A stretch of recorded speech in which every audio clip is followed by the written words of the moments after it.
Awesome. Well, hello and welcome everybody to this Microsoft Teams Level 100 training session. It's very good to have you with us today, and thank you for taking the time out of your day to join us for this.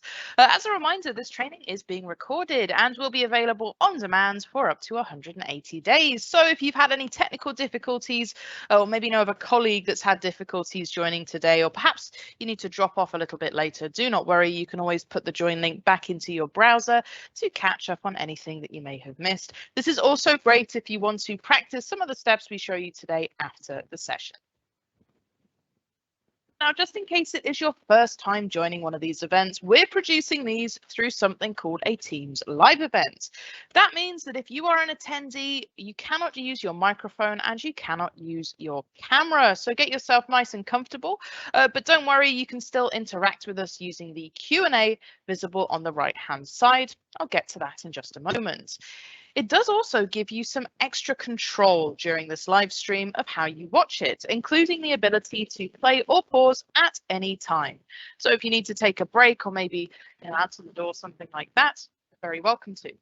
You can, of course, change the volume using the speaker icon towards the bottom left of your screen also, and you can even rewind parts of the event if you've missed anything, or if you're watching this back later, use this white dot making its way across the bottom of the screen to move through the event where you wish. Click and drag it to the left to recap anything, drag it to the far right to catch up with a slide, or fast forward if you're watching the recording. And while we are live, there is also a live button next to the timer down at the bottom, so you can stay up to date with us. Towards the bottom right of the screen, we have a few more controls for us. We have the CC icon with a square around it if you want to have captions to follow along with. We have the settings for those captions and the video quality here with the cogwheel at the bottom right, and we have the option to go full screen using the two-sided arrow as well. That's if you really want to focus on the presentation and get rid of that Q&A, but I want you to be familiar with it first of all. So on the right-hand side, you should see something called the Q&A panel. If you cannot see it, look for a question mark with two speech bubbles around it in the top right of your screen to toggle it on and off. And there's two sections inside of the Q&A as well. There is the left-hand featured section, which is the public area. This is where we can post announcements, share any links or anything that we may need to share with you later on, or share your questions that you've asked earlier if we want to answer them in front of the rest of the group. This is controlled entirely by my moderator, who I'll introduce in just a moment. On the right-hand side is the My Questions area. This is the private space between you and the moderator where you can ask your questions first of all. And then my moderator can either privately reply if we don't think it's something the rest of the group needs to see, or push into the featured section for everybody to review. Do check both if you're looking for your answers. Towards the bottom, you can pop in your name next to this little person if you're not already logged in, ask your question in the box below, and if you're feeling a little bit shy, you can choose to post as anonymous by ticking the tick box just below. We certainly don't mind. But when you're happy with how your question or comment is, send it away to us using the paper plane icon in the bottom right. As a final reminder, this is a Teams 100, which means it's a nice introductory session for those of you just getting started using the Teams application.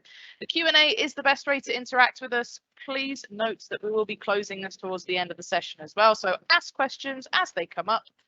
And you don't have your microphone or camera in use, so do get yourself nice and comfortable. You don't need to worry about any background noise or any confidential information, anything like that. But who's with you today? Well, there is a couple of us on the call. My name is Catherine. I'm a Microsoft Training Associate from the London Oxford Circus-based Experience Centre. And I'm going to be taking you through the majority of the session, doing most of the talking and showing you our demo environment. But I'm not alone. I'm also joined by my moderator, Candy. Would you like to introduce yourself and let everybody know your role today? Thank you very much, and hello everyone and welcome on in. My name is Candy and I'm also one of the training associates at the London Experience Centre. Today my role is going to be the moderator, but what does that mean? That means I'll be in the Q&A here to answer any questions that you may have. So please get sending them over. I'll be here to help. Kat, back to you. Brilliant. Thank you so much, Candy. Perfect. So what's our agenda for today? Well, it's going to be a nice gentle look at Teams, including how to navigate Microsoft Teams when first starting out, talking a little bit about Teams and channels, what we can do there too, and how to, of course, set up and join a meeting as well. So plenty to be getting on with. Now, what is Microsoft Teams? Well, we like to think of it as a communication hub. It's a way for you to get work done with others. You can stay connected with calls and one-to-one chats. It's super easy to collaborate by having the ability to share and work on files at the same time. And because of that, it really allows you to simplify your workflow. Rather than jumping between all sorts of different applications, you can do most of the things you need to straight from within inside Teams. Speaking of staying in sync and communicating with others, it wouldn't be Teams without having a familiar one-to-one and group chat interface. It looks very similar to a lot of instant messaging services out there and allows you to chat with your colleagues, send them quick messages, and it's a little bit less formal and a bit less long-winded than email. Really useful to have small one-to-one or group chats, and this includes formatting options to allow you to sort of spice up your messages with emojis, GIFs, and things like that. There's also file sharing here too. And the great thing about sharing things like Word, Excel, and PowerPoint files inside of Teams is that you can open them within Teams. It'll take you to a web-based version, and you can start working with others straight there. You're working on the same documents and all of the changes are synced in real time. So you don't need to keep sending local copies back and forth to each other. Super duper helpful. And of course, you can have meetings too. This allows you to book in meetings with other people in your organization, potentially external people where allowed as well. And some of the features available on desktop specifically include having custom backgrounds, background blur to help other people keep the focus on you, live captions and transcripts built into meetings, and of course the ability to record meetings where permitted as well. So lots of great ways for you to sort of keep up to date with others. But I'd like to hop over to my demonstration, and while I do that, you're going to see the screen go blank for just a moment, and I'm going to check in with Candy. Did we have any questions already? Thank you so much for checking in. We've had no new questions regarding Teams or anything of that sort, but I have posted in some information that has been shared with us by Anonymous. So please go and check in that feature section because there's some information there for you. Amazing. Thank you so much. Do keep checking that featured section as well, as there may be other useful information, bits and pieces posted there. So what are we looking at right now? Well, I've hopped into my Teams demo environment, and this is where we can see basically where we're going to be starting out with Teams. So in this first part, we want to look at navigation, as if it's the first time you've been using Teams, it may look a little bit strange to be getting started with, but don't worry, it becomes really simple as we go. Towards the far left of the screen here, we have a left-hand rail, which is a big part of navigation. At the very top, we can see our activity. We have chat, Teams, calendar, calls, files, and a few ellipses too. This part here allows us to navigate between the different sections of Teams, and if I click into them, you can see it changes the rest of my view. Activity is what it sounds like. This is where I can catch up on any notifications or updates that I may have missed. And I can simply click on any of the items in the activity feed and it'll take me straight over to them. Chat is where we can start having chats one-to-one or with groups of people. This is also where any meeting chats that we've taken a part of will live. We'll be heading back here a little bit later, so we're just doing a quick overview for now. Now, Teams is where you're likely going to be taken first of all once you get started, and you may be part of a few teams already, or perhaps you might have nothing available and you might just have the option to join a team. Regardless, this is where we get our group work done in our various different teams of people. This has a less one-to-one chat sort of vibe to it, and is more about posts and replies, almost like a message board or a thread. Below that, calendar, pretty self-explanatory and should be syncing along with your Outlook to allow you to join meetings from this location as well as book them in. You can see I have a few meetings booked in already. And again, we'll be visiting this area later too. The last couple ones are really quick to go over. We do have a calling section. This allows me to quickly start a voice message or video message with one of my colleagues just by typing in their name up at the top and hitting the call icon. Really simple to do. We can also do this from chat, but you can also see any call history here. If someone's tried to call you into a meeting, maybe you've missed a call from somebody, you'll be able to find all of those in this section. And last but certainly not least, we do have the files section too. So any file shared within Teams is stored on the cloud, and we can access all of those different locations with this files area. I can see any recent files that I've been working on, where they've been stored. I can check for files that have been shared to Teams specifically, and I can even see anything that I've downloaded from Teams as well. Lastly, I even have it set up to link with my cloud storage. So if I wanted to quickly open my OneDrive without having to leave the Teams application, I can see everything from in here as well. Really good if I'm looking to create or share out a document without having to leave my Teams environment. Heading back to the Teams section, just a couple more points on navigation.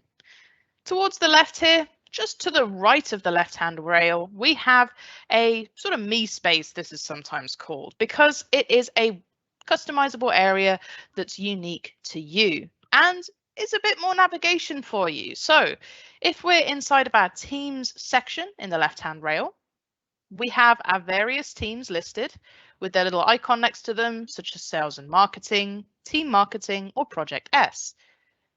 Below these, we have the channels in each team, and these are how we can split up the conversation.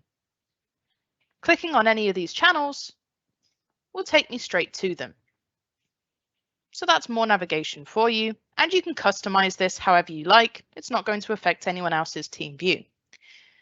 Finally, and the biggest area that you've probably been looking at, this is the collaboration space or the we space, and this is where we do the majority of our work. So if you are in a chat or a team, this is where you can start having your conversations. There's even sometimes in these areas tabs across the top to help us get even more out of these locations, such as being able to choose between the conversation with posts or look at any files that have been uploaded with the Files tab. This is extensible as well, so you can add extra tabs to it to do a bit more, although this isn't covered in this basic training just yet. Last few bits and pieces, we do have a bit more. We do have the search bar up at the top. As you can see, Teams has quite a lot of information stored in it, and if you ever need to find anything, some files, some people, whatever it may be, you can search for it using this lovely bar. Very helpful once you're getting started.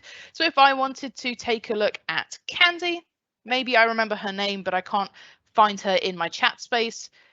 Searching her name brings me up her profile, and it even takes me over to the chat space where we were before, where I could start saying hello and start that conversation. If I was looking for a particular file, such as UK sales, for example, you can see it's flagged both the team with sales in it and even a UK sales document sheet that we were working on before. If I want even more results, I can hit enter and it's going to give me all sorts of different pieces. Although admittedly, it looks like my demo environment's having a bit of a time with this one. So sometimes you're best going with the top hits at the top. Towards the top right, a little bit more in terms of options for you. We have the profile icon. This may be an icon, this may just be some ellipsis if you need it to.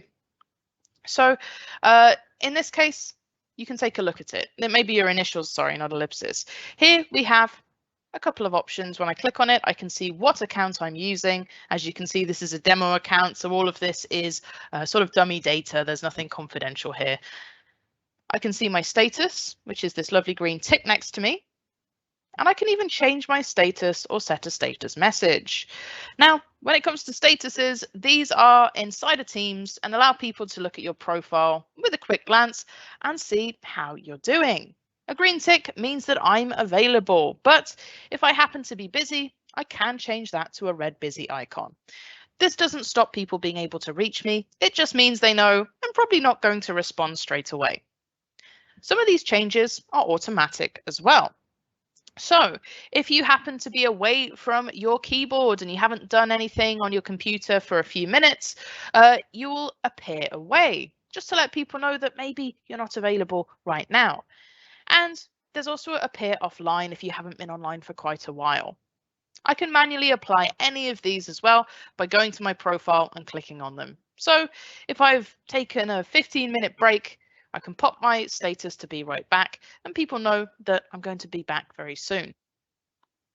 The most important one here to note is the do not disturb status. This is the only one that really affects what people can do, and it means that you will not be able to receive any message notifications or any calls from others. Great if you don't want to be, well, disturbed, but perhaps not so good if you're looking for a, response, if you're waiting for a call, something like that. So just be aware that that's an option. This will often automatically tick on as well if you are inside of a meeting, or like I am currently presenting my screen, so I don't need to worry about any notifications or calls coming through on my main device. Great, so I'm going to pop myself back to available. We do have the option to set a status message too. So if I did put myself on do not disturb and I wanted to let people know when I'd be available next, I can create a custom message. It's super simple, and I can even use a great feature in Teams called an @mention here to get people's attention. So I can say, I will be back at, 12 o'clock for anything urgent. Please message. And then I can use the @ symbol, and this allows me to choose somebody that I work with. By typing in Candy's name, I can select @Candy. Now, this little icon, rather than it just being black text, has turned to blue. And once I post this status message, anyone who hovers over it will be able to see Candy and potentially reach out to her if we do in case have an urgent message and maybe I'm away on holiday or on do not disturb, for example. I can even toggle to show when people message me, which means if they're trying to send me a direct message, above the chat box, it'll have this status and they know, oh, okay, sounds like they're not going to be able to respond. Underneath, I can choose when the status message will clear, so when it goes away. I can have it permanent after 1 hour, 4 hours, today, this week, but importantly, I can also select a custom time, so I can be as specific as I like, just like that. If I need to go back in and change it, I can hover over it and edit it with the pencil or delete it with the bin icon. Cool. Candy as well, because I mentioned her, is going to receive an automatic notification saying, hey, you've been called out in a message. So you don't need to worry about people perhaps unexpectedly receiving notifications from you there. Lastly, we do have some ellipses here where we can go into our settings to just change a few more things about how Teams looks, such as popping it into dark mode. Great if you're working in low light or perhaps late at night, or if you just prefer it. And we have high contrast mode too. Really good if you want to highlight, where you're highlighting and make it a bit easier to see things on the screen. I'm going to stick to default as this is the out of the box look that most people will be getting started with. There are plenty of other settings in the general area as well, so do take a little look at these if something isn't working quite right. And I want to give a special shout out to the notification settings on the left-hand side. Once you start using Teams, there's a very good chance that you will maybe be a little bit overwhelmed with notifications, particularly emails. This is where you can change it. In the notifications section, you can turn your missed activity emails to once every 8 hours, daily, or even off altogether. I'm going to pop mine on daily for now.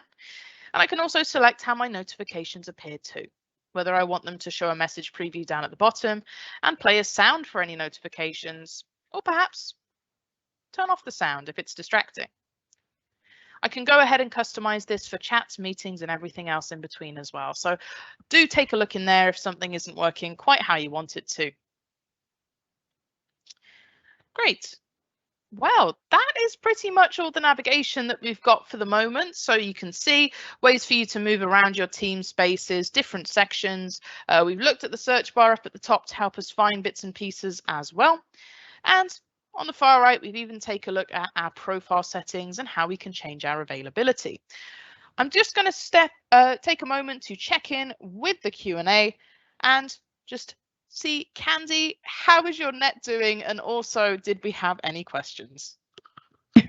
Thank you so much for checking in. We did have one question coming in, and that has been answered and published in that featured section. My internet is not holding up the best, so me replying might take a little bit long. It's taking me a little bit longer to publish those questions. But apart from that, we're all good to continue. Awesome. Thank you so much. So yep, take a look at that Q&A for any more specific questions.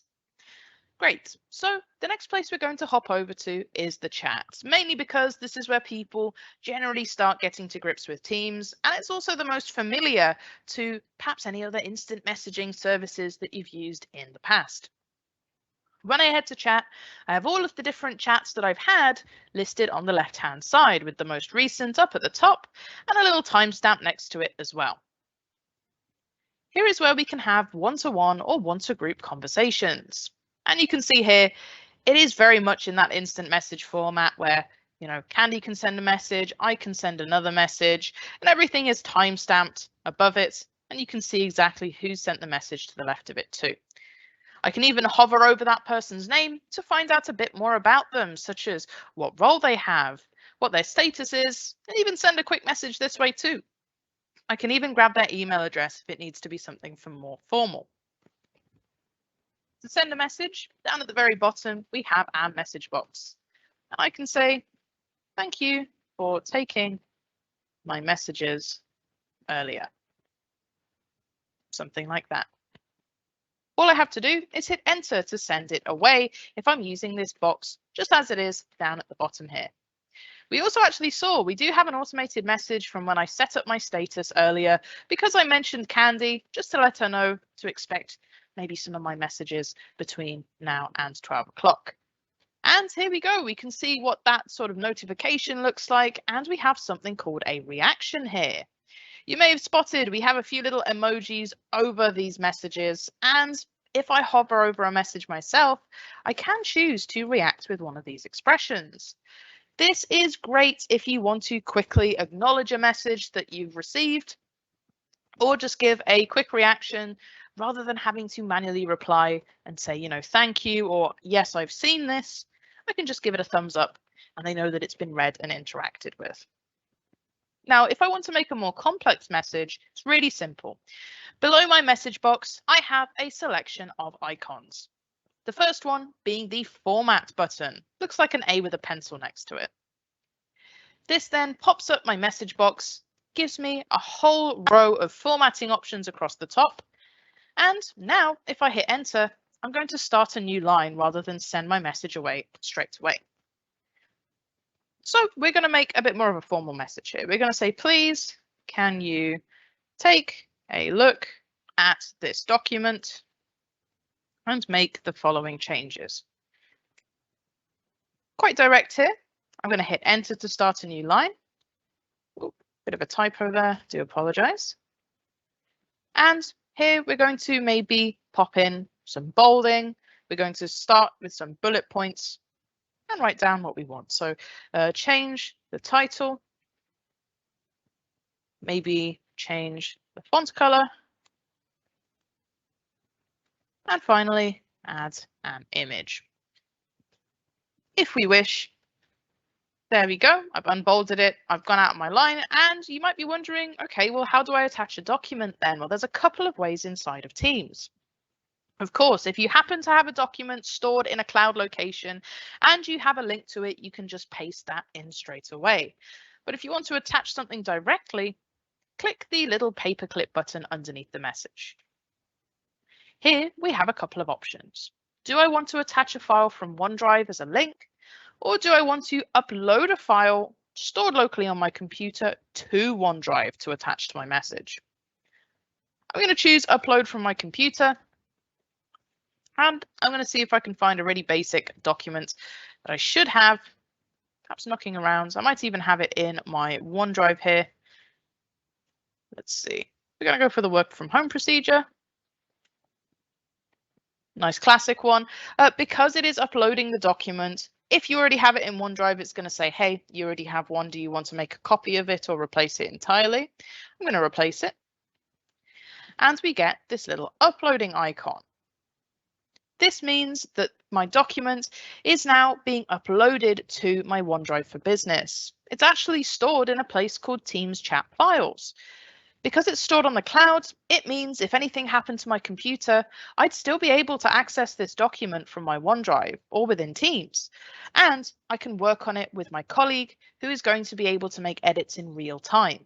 It also allows us things like version history, so it's very helpful and much easier than sending a local document back and forth as an email attachment. When you are sharing out a document, you do have to choose how you want it to work. Underneath, where the document's listed, you can see people in your organization with the link can edit. If I click on this, I can actually choose how this link works. Maybe I want it to be available to absolutely everybody, including the general public. I could choose anyone with the link. We generally don't recommend this though, as majority of the time, if you're sharing something in Teams, you probably don't want it to be able to get out into the wild. You know, if this is a internal procedure, I certainly don't want some person on the internet finding it if for whatever reason Candy decides to share it out. By choosing people in your org with the link, this means anyone in my demo organization, Contoso, can access the document. So if Candy were to forward it to a colleague, they'd still be able to work on the document with me. Now, if I don't want that to happen, I can choose something more specific, like people currently in this chat. That just means me and Candy can work on this. Even if she shared it out to another colleague of mine like Kieran or whoever it may be, if they click on the link to access the document, they're going to be asked to log in. If it isn't Candy, they're going to say access denied. Much more secure. The last two, very similar as well. We also have people with existing access. This is just if perhaps Candy's lost the link to get to the document originally, and we don't want to have to create a new one. I can just resend the old one. And lastly, specific people. This is very similar to people currently in the chat, but is a lot broader and allows me to select exactly who I want to have access.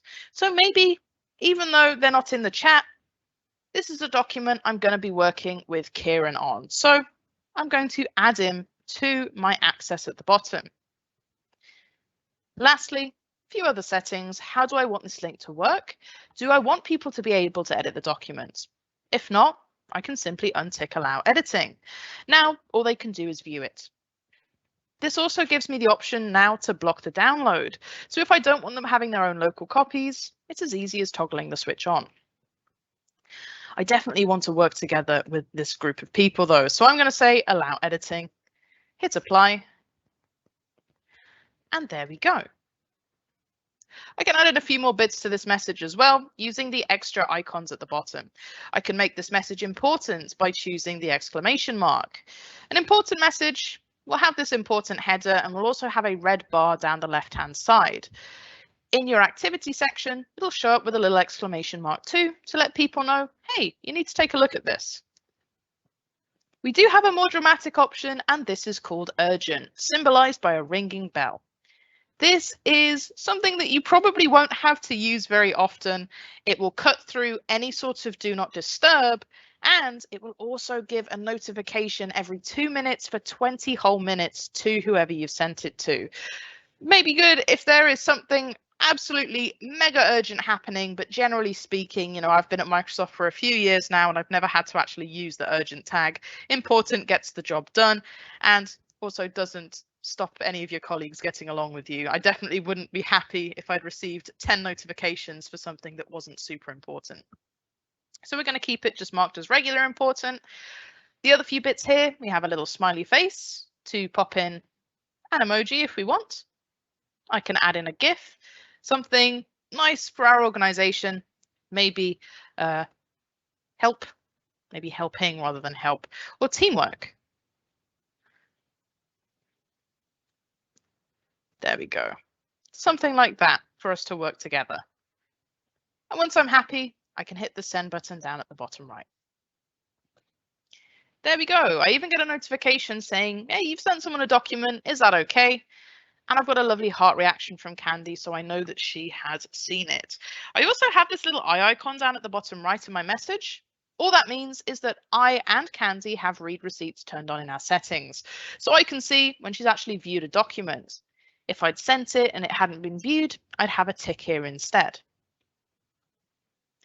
When we want to work on the document together, all we have to do is actually click on the document in the link. Super easy. This will open up a copy of Word inside of your browser. So this is the web version of Word. You can see up at the top here, we have some basic tabs, generally all of the online features that you could want. And there is a big open in desktop app button up at the top as well. So if you do want, especially in Word where the online version can be a little bit more limiting, you can open in desktop app. And either way, you'll still be able to work with your colleagues on the same document because it is stored in that lovely OneDrive space. Great. While I'm in here, I'm going to ask Candy to hop in and give us some sort of collaboration on here, maybe change some of those titles. And when she does, I'll actually be able to see her icon in the top right appear. Just like that, as if by magic, I can see Candy's icon. I can go to location as well to see exactly where she is. And I can even see her cursor moving around. So she's highlighted this section. I could go in here and start typing away as well. Excellent. You can see we have reviewing of options as well. We do have this in review mode currently. And if I wanted to, I could even have a conversation by the side of it here, just by clicking on the conversation tab. This is unique to having it open in Teams and allows me to go back to that chat and say thank you. Whoop, thank you for all your edits. Great. Once I'm happy with this document as well, I can always close the document at any time. There's no problem with that. It's auto-saving as we go to the cloud. So there's no save button for us. We just have to hit close and all of those changes will be added in. If I wanted to reaccess the file and maybe I can't find the message, we do have a files option at the top of the chat and it'll be listed here as well, when it was shared and who it was sent by to. Whoever sent the document is whose OneDrive it lives in, and they are the ones that manage the access. Great. A couple more things we can do inside of chat.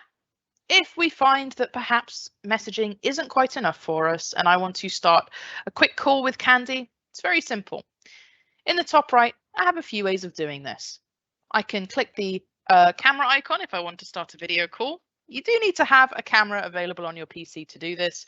Because I'm using a demo environment, it can't actually connect to my webcam, so can't demonstrate this today. But we do also have the audio call option, which will start a quick, audio call, a phone call. It'll ring Candy, she can accept it, and we can start having a chat. We also have the option to share my screen directly in the conversation. Now, this is unique to the desktop version and just allows me to start presenting my screen in a call straight away rather than having to do it sort of step by step. This does also require the other person to have the desktop version, so just be aware of that. And then the last two. This one is how we can add people, starting to create a group message. And the last one is to pop out the chat. This allows me to have my chat open in a separate window, as when we do move to a different area of Teams, such as perhaps when I want to work in my group, you'll notice it takes me out of the chat location. By having this open in a separate window, I can perhaps snap them side by side, so I could be looking at a post inside of the team and maybe having a chat with Candy at the same time. Excellent. When adding someone to form a group chat, I'm going to add Kieran in this case. We can see all I need to do is start typing their name. Really simple. It'll pull them up because we're all in the same organization. Let's get in Claudia as well. And maybe Sylvia. There we go. They'll be added very soon. It's just taking a little bit of time on my demo tenant. There we go. We hit add and it'll actually create a new space for us. Anything that you have in your private one-to-one chat is never shared with a group, although of course it's still owned by your organization, so do keep it professional. Now we have this group of people I can see up at the top. Once I send a message, this chat becomes real and everyone can see it, and we can start working in our own separate group space now. The files stored here are completely separate, so I would need to reshare any files that I've been working on privately, but it's not too difficult to do, and all of the other chat features are exactly the same. Great. Before I hop into meetings, I do want to check in if we had any questions at all. Candy. Thank you so much for checking in. We did have one question coming in asking, is there a max time an upload document remains available? And I put in there, we do not have any information regarding your retention policy, so please do double check with your IT department on that one. Absolutely. It could be, as short as 90 days, although I would find it most likely not to be that. Or it could be as long as multiple years, depending on what's been set up by your organization. So do check in there. It's customizable, as most things in Teams are. So if you do see something that we have in this demo tenant that you don't have in your org, that might be why. Great. Moving on to Teams, though. The reason we spent quite a while in chat is because Teams is fairly similar, I would say, especially in how we interact with each other. The key difference being is that chats are for smaller projects, group work, group chats, things like that, and one-to-one messaging. Teams are a larger group of people. It could be an entire organization, it could be a department, or it could even be for a long-term 6-month plus project. Either way, the team you create is a group of people, and that allows them to access files and share posts together. It's a bit more formal, and teams are separated into different channels to keep the conversation relevant. We're actually going to show you how to create a team here. Again, you may not have the permissions for this depending on your org, so do let us know if you can or can't do this. But to showcase what it looks like, I'm going to hit Join or Create a Team down at the bottom. And here we have a few public teams available for us to hop into. These are teams that anybody in the organization can join if they want to, just with the click of the button. Once joined, it'll populate on your left-hand side, and you'll have access to all of those channels. To create a team ourselves, we want to go to Create a Team up at the top. Here we have a couple of options. Do I want to create my team from scratch, which is basic, we add in all of our own channels, invite people, and set it up ourselves? Or do I want to create it from an existing group or team? This could be good if you're working on a project together, and maybe you're going on to a brand new project, but it's the same group of people. You can quickly add them this way as well. There are even templates available if you're looking to create your team and want some inspiration on how to do this. But we're going to go from scratch to begin with. It's a little bit quicker.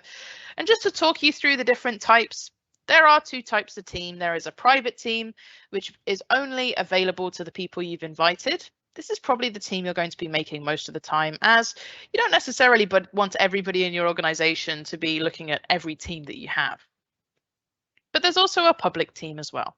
These are the ones that we saw in the background earlier, such as that Mark 8 project team I joined, that anybody can join when they want to in the whole organization. We're going to create a private team. We're going to call this one Scottish Tech Army. And we can pop our description underneath. This is great, especially if you're using a public team and people might not know why you're creating it. But we're going to say for training purposes. And just for myself, I'm going to pop in a little date when it was created, as we do end up with quite a lot of these demo teams. Once I'm happy with the title, all I have to do is hit create. We get this lovely thumbs up if it's been successful. And now we can start adding people to the team. The team really is just a collection of people and actually creates something called an M365 group in the background. It's just a way for sort of the services in this team to keep track of who has access to what. I'm of course going to add Candy. I'm going to add Kieran in here as well. Let's get Claudia in on this. Let's throw Josie there. Let's see if we can get George in on the action too. I can add, or if I need to remove anybody, maybe I want to get rid of Claudia here, I just click the X next to their name, and once I'm happy with my setup, I can click add. You can even put in group email addresses here as well, such as in a distribution list, if they've been set up by your organization, just to help you along with that. Here, though, I can see each of my individual members of my team. And I do say members because that's how they're added. I'm actually going to create an owner here instead. Team members are people who can participate in the team. They can make posts, share content, work on files with everybody else, but they're not allowed to manage the permissions of other people in the team. They don't have that full level of control. An owner is someone who is in charge of the team. They have full access to all the files shared there, and they can change how others can access files and generally interact with the team. They're almost like an admin for the team.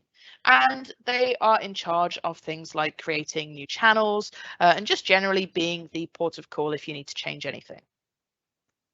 It's always recommended you have at least 2 owners of a team, just in case, for example, I don't know, if I was off sick, goodness forbid, and something in the team needed to be changed, maybe we needed to add a new owner or remove somebody. If I wasn't there, they'd have to wait until I got back. Whereas with Candy being my co-owner, it means that I have someone to back me up. If you have a really large team as well, maybe you've got a team for the entire organization, and that could be hundreds of people, you might want to have a few different owners depending on the level of access you want to grant, but it's entirely down to you. Just be aware that they do have quite a lot of control, so I would say only give it to people who need it. Once I'm happy, I can hit close, and we're taken to our team in the general channel. Channels are the different places of discussion for our team and have different chats and files to other locations in the team. They're a way for us to streamline conversation and work together within this group. The general channel is going to be there for every single team you create and cannot be renamed or deleted. It's the first port of call for any sort of team and a way for you to reach everybody at once. Everyone has access to it. Great for sharing any general comments or updates. If we wanted to have a more detailed discussion, maybe if we are in the Scottish Tech Army, we want to have a channel dedicated talking to tech tips or maybe some training. To add a channel, you can hover over the team, head to the ellipsis, and choose add a channel. This allows us to create an extra area for us to basically choose what we want to talk about. So here we're going to have tech tips. I'm going to pop a description in here, a place to share your learning. And then we do have a privacy option. We're going to stick to standard for the moment. I want everybody to view this. Although there is scope for private channels, this is something that would be covered in a more in-depth team training. The difference being standard channels, everybody in the overall team can view. Private channels are select members only, but we're going to stick to standard channels. I'm going to make sure it shows up in everybody's channel list by default, and we're going to hit add. Once it's added, again, this loading bar will finish and it'll be added underneath here. Channels by default are organized in alphabetical order. A little tip, if you want to organize them in a specific way, just make sure to number them at the start. Here we go, though. We now have our Tech Tips channel, and it's a brand new place where we can start a conversation. Now, I'm going to hop back into general just so we can get the conversation rolling and show you how you can start talking to your team. It works very similar to chat, although again, because this is a bit more of a formal environment and we need to think about things in a group setting, there are some best practices when doing this. I can start my conversation at the bottom just like before, and I could simply send a very simple hello team, hitting that enter to send it away as we go. What you'll notice here, though, is that this isn't just an instant message. I have the option to reply underneath to it, but all of our other features are pretty much the same. The layout's just a little bit different. It wasn't me replying on the right. I've made a dedicated post here. To make your posts a little bit more professional and a little bit more useful inside of a channel, your best bet is to go to the formatting option, and it does give us a few more options too. Rather than just having now a conversation and sending hello, I can add a subject to it. I can start a brand new conversation underneath and flesh this out to be more like a news post almost. I can even turn this into a dedicated announcement by clicking on the brand new conversation button at the top and changing it from the pen and paper to the announcement with this little megaphone here. Now I can pop in a headline. We've got a welcome. Maybe we have some new joiners. And I can say, welcome to the team. Please let me, or I can @mention people in this just like we did at the start to call them out. Please let me or Candy know if you have any questions when getting started. Take a look at the Files tab to find out more. Something really basic, but we have all of our formatting options before, such as being able to bold things. I can add emojis here. We've got that @mentioned before as well. And I can pop in a nice little GIF too, just a way to make it a bit more bold and interactive. I can also attach files here if I wish. So if I wanted to share out a new starting document for them, I can do. Great. Now, how much better does that look than a simple hello? Now, you may be tempted to reply to this as well by starting a new conversation, almost like you would in chat, but it's always a best idea to use the dedicated reply button underneath. This will keep any replies connected to the original conversation, because the way Teams sorts these messages is not just in chronological order, it's whichever one was most recently replied to. If I say, let me know if you need help. Great. Oh, and we've got a lovely reply from Kieran as well. We can see here what an @mention looks like if you're on the receiving end. It's nice and bolded. We get a nice little @ symbol there. And if I hadn't seen it immediately, I'd have an @ next to my activity. Great way to call people out. I can react to that as well. You can react to individual replies, as you can see. And this is the best way to do it. If I just replied to this one, put a hi here, and then reloaded the tab, you can see it'll bump that conversation that's last been interacted with to the bottom. And now this is kind of super disjointed. It's not related to the original post, especially if I put something like I've read it or thank you. We wouldn't really know what we were talking about. This is where you might want to delete your own message. You can only delete your own messages, not others, just by going to the ellipsis and choosing edit to change it, or just delete it entirely. Great. We have a lovely little reply thread going on underneath here now. As for file uploading, it is a little bit different. We want to click on Files up at the top. I can, of course, attach it to a message as well, but you do get a lot more flexibility within a team, and that's because files shared here are shared with the group. They're uploaded to a place called SharePoint. Think of your OneDrive as your personal cloud storage space for your documents. You're in full control, and it's almost like having a little file cabinet under your desk in a personal office. I can choose to share out files, but they're originally mine and they belong where I am. Inside of a team, this functions more like a group storage space, almost like having a big filing cabinet in next to the water cooler. Everybody can go there, everyone can access it, and files shared here are for the entire team to be able to use and potentially edit. Because this storage space is a little bit more complex, it gives you some more options when you upload, such as uploading full files or folders. You can actually create new folders or files directly in this space as well, but the co-authoring option works just the same. So if I were to upload a file, you know what? We're going to do the same one again. I'm going to upload it. There we go. It's going to start adding it. We have a nice syncing option in the top right. It's just uploading that, and here it is. We can work on it the same way. All I need to know is that everybody in the team will have access to this, including the team owners. If I was just a member and uploaded a file, the owners are the only people that can manage the permissions there. So just be aware of that. Great. Now, I know we are running a little bit close on time. I do want to cover meetings before we go, but any questions around things like Teams, how to make posts, and how it works? No, we are all good in that front, but I have posted in a link into the Q&A regarding retention policy. So if you'd like to learn a little bit more about that, there is a great link in that featured section. But Kat, back to you. Brilliant, thank you so much. So our last port of call today, and it's a pretty simple one to go through, is our calendar section. This here will open up your calendar view, most likely on your work week view, which will show you Monday to Friday in a given week, unless this has been changed, of course. Up the top left is how I can straight head over to today. I'm already there for now, and move through my different weeks using the left and right buttons. I can also choose the drop-down menu here next to the date to select a date in the future and see what my calendar has to offer.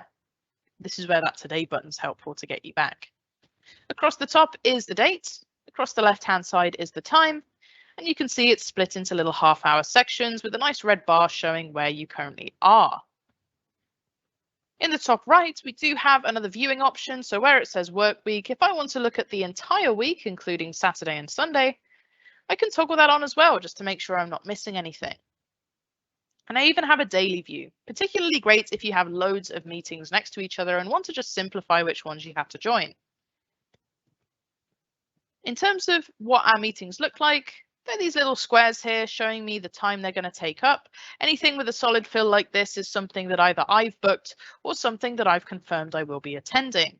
If someone had invited me to a meeting and I hadn't confirmed or declined it, it would show up in a slightly faded color with a crisscross section on the left there too. When looking at meetings, I can see how long they're going to take apart for. So this one's half an hour, for example. I know that it's called post-event resources. I know it's a Teams meeting, and I can see that I was the one that booked it. I can hover over it for a little more info, or even give it a click to start chatting with people before the meeting, or maybe expand the meeting view just to see any other details around it, including who is on the meeting. And as this was a live event, actually get a few resources too. To start a meeting, you have a couple of options. I can choose Meet Now to create a private meeting space just for myself. It's an ad hoc thing, very quick, and then I invite people in. But if I want to schedule something in a calendar, your best bet is to click the New Meeting button. Here, I simply add a title. So we'll call this just a simple catch-up. I add my required attendees. This is going to be Candy. Works the same way that we've added it to all sorts of locations here. Just start typing in the name. Actually, I think it's just going to be between me and Candy. I can add more attendees here as well. There's even an optional attendees section at the far right. So if I have someone who I know can't attend, but I still want them to be able to see what we did, maybe take a look at the chat afterwards, I can pop them in there. I can choose my time underneath. And what you'll see is I've added Candy, but she's marked as busy under her name. Towards the bottom as well, we do have our time selections, but there are some suggested times below too. This is because if Candy has got a meeting booked in through Teams, it'll show up on her calendar, and we can use something at the very top called Scheduling Assistant for us to take a look at what she might be busy with. Here I can see she actually has this busy section just here in this block, and she's going to be unavailable until 1:30. This is my meeting time, and I can click and drag it over to a bit later, and now I can see we're both free in this section. George's section is fully cross-hatched in, perhaps because he might have not set up his calendar quite right, or maybe he's not given us full visibility on that day. But we can see if we did have visibility, it would look like these little crossed in blocks. Basically, you're just trying to find a time where everyone's calendar is clear. I can now hop back to my details section. It'll keep those numbers. I can, of course, change these using the drop-down menus too. I can select if the meeting repeats, daily, weekly, or even set custom days and weeks. And at the very bottom is where our details are going to go. This will appear on the meeting invite email that people will receive. So use it as a way to establish what's happening in the meeting. Maybe set up an agenda or ask people to join to discuss something. Please join to discuss upcoming project, something like that, really simple. Once I'm happy with how this has been set up, I can hit send in the top right. Once it's gone, it'll appear in my calendar where I've booked it for. It'll also appear in Candy's calendar. She can click on it to join the meeting. As I organize it, I can go back and edit any changes well. I can get a brand new link to the meeting as well to share with others, or start chatting with people before the meeting even begins. Any chat that happens will be stored in your chat space in a meetings chat area, and I can say I will join now. Speaking of joining a meeting, if you are in a meeting chat symboled by a calendar, you can join from the top right, or I think the easiest way to join is to just click on it and choose the join button from the calendar area. You can also join from the meeting link that will be posted at the very bottom of the Outlook invite too. This is the setup page where I can choose to toggle on or off my camera, toggle on or off my microphone when I join, or change any other audio options. Room audio is great if you're trying to get background noise and maybe you're in some sort of auditorium. Don't use audio, generally speaking. While it does mean that you will be muted and people can't hear you, you also won't be able to hear them. So only really good if you're using this as a monitor exclusively, I suppose. I'm going to hit join. You may get this pop-up if it is your first time joining a meeting. I'm just going to allow some access here. And here we are. I'm sat in the meeting environment and we have our meeting options. At the top, I have my participant view where I can see who's supposed to be here and even maybe call them in. I can also dial somebody else in up at the top here if they're part of my org. Oh, and I can see Candy's just popped in as well. Thank you for joining. Next, we have the meeting chat icon where we can start having a conversation. Thank you for joining. Notice how the one we had before we started the meeting is still there, and this is the persistent chat inside of Teams, so we can keep communicating before, during, and after the event. We have some expressions here, so I can send off a little clap that will appear from the bottom of the screen just to let people know how I'm reacting to the session. We also have a raise hand feature. So if I'm in a presentation and I want to talk, I can see Candy's raised her hand as well, but I don't want to interrupt. Raising my hand will allow me to see who raised their hand, in what order. And then perhaps I could say, okay, it's my turn to speak now. I could say what I want to say, and then afterwards lower my hand too. Candy, I could see, might want to speak next, and if she has spoken and forgotten to lower her hand, because I'm an organizer, I can also head over to the ellipsis and choose lower hand as well. And so can everybody else in this meeting section. Lastly, a couple more things. We do have the option for breakout rooms. We have a whole session on this if you're interested, but it's a way for you to have almost a meeting within a meeting. And in the ellipsis, a lot more settings for us, such as choosing which devices we're using, especially if our audio is coming out in the wrong place, changing how our camera view looks to have more cameras on screen. By default, it's going to be 9 cameras on screen, but large gallery allows us to view up to 49, and together mode puts us in an auditorium. And towards the bottom, a way to turn on captions, start recordings, or maybe even have some chat pop-ups turned off. If people do send a chat message and I'm presenting, I'll usually get a little bubble at the top saying what the message is. Can be a bit distracting. Towards the top right, final few things. Obviously, we have our camera toggle here. If I hover over this, I would, if I had a camera set up, have a preview option available. This is where I could also change my background. So I can turn my mic on and off, and I can share my screen using the share tray. Sharing my screen shares my entire desktop, and you'll see exactly everything I see. I can see it, including notifications or any messages. Window sharing allows me to choose a particular screen to show, such as maybe just my calendar in this case. And then I can head back into the meeting and keep working. No one's going to see where else I'm clicking. When I want to stop sharing, I just have to click the X, and there we are. No one in the meeting will be able to see what I'm doing, and I could then reshare my screen and share something else instead. When you're ready to finish your meeting, if you just want to go and let maybe Candy sit in on the meeting herself, and until she's ready, I can hit leave. That's just basically hanging up the call from your side, but the meeting carries on until everybody leaves. Or as an organizer, I can choose end meeting, the drop down to kick everybody out. Before I do that, I do want to check in. I know we've gone slightly over. Was there any questions around meetings in the chat? We've had no questions whatsoever regarding the meeting, so I think everyone got it. Thank you so much, and that is everything in the Q&A. Awesome. And with that, I'm going to close this meeting by going to the drop down end meeting. Once we do that, it's going to take us either back to our calendar or potentially back to our chat space as well.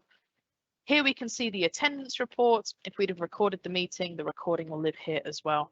And there are plenty more other things you can do in meetings. But again, we have a whole session all around it. So if you're interested in that, do let us know. As for Teams, though, that's pretty much it. We've taken a look at chats, we've taken a look at Teams, and we've taken a look at calendars. Hopefully you're feeling a bit more confident about how to make posts, chat with your teammates, share and work on files together, and generally feel a bit better about navigating Teams and even setting up and joining a meeting too.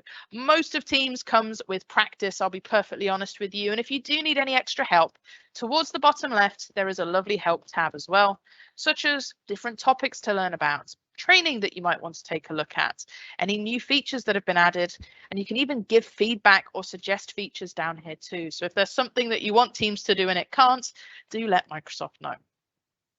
Otherwise, I hope you've enjoyed this session. I look forward to many more with you, and thank you so much for taking the time to join us today.